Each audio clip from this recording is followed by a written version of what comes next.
জীবনে সবাই চায় সফল হতে, কিন্তু সবাই সেই পথ ধরে না। সেই পথ কাটায় ভরা, পরিশ্রমের, ধৈর্যের, ত্যাগের। তুমি যদি আজ হোঁচট খাও, মনে রেখো এটা তোমার শেষ নয়, এটা একটা শুরু।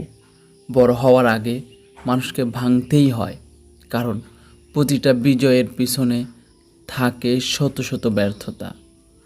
তোমার স্বপ্ন যদি অন্যদের চোখে হাস্যকর লাগে, জানবে তুমি সঠিক পথেই আছো। যেদিন তুমি নিজের সীমা ভেঙে সামনে এগোতে পারবে, সেদিন পৃথিবী তোমাকে চিনবে তোমার নামেই।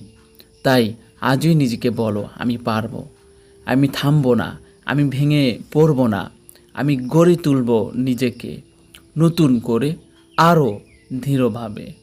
কারণ একজন সত্যিকারের যোদ্ধা কখনো পরিস্থিতির কাছে হার মানে না।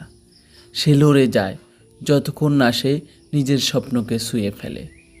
আজ তুমি শুরু করো, কারণ আজকের পরিশ্রমই কাল তোমার গর্ব হবে।